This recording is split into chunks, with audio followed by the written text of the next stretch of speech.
खुलुमबाय गोजोन फुंबिलिनि गासैबो बड'लेण्ड बुब्लिनि अनसायगिरिफोरखौ बरायग्रोबाय।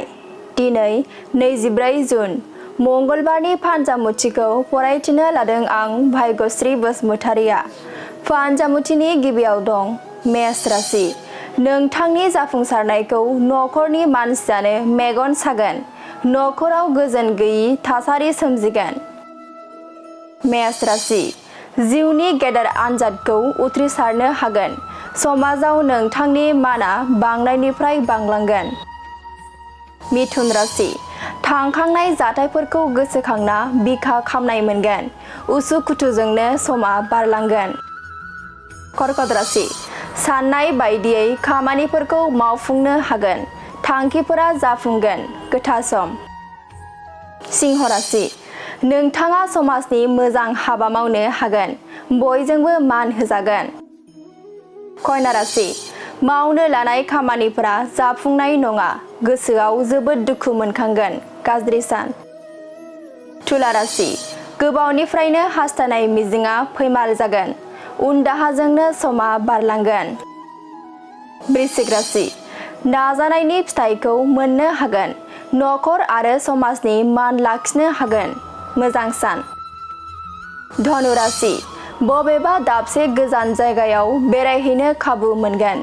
गोसोखौ जोबोद रंजाखांनाय मोनगोन। मकर राशि। नोंथांनि मावनांगौ बिबाना बांनायनिफ्राय बांलांगोन। दसे समबो जिरायना थानो खाबु मोननाय नङा। कुम्भ राशि।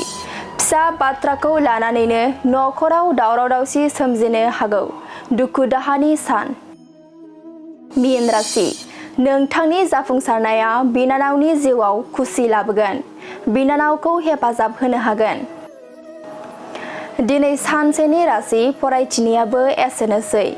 आसा खालामो नोंथांनि दिनैनि साना मोजाङै मोजां थांगोन।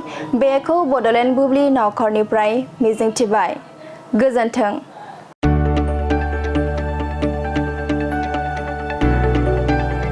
गोजोनथाव खौरां।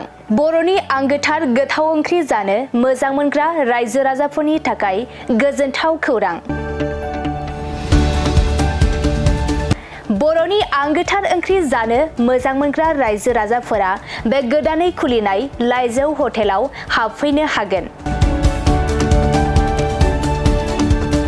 जाखांफुहांनाय लाइमोन फालांगिरि गपेश बसुमतारिया अदालगुरिनि टंलायाव बेखेवदों बर'नि आंगोथार ओंख्रि मोनग्रा गंसे हटेल।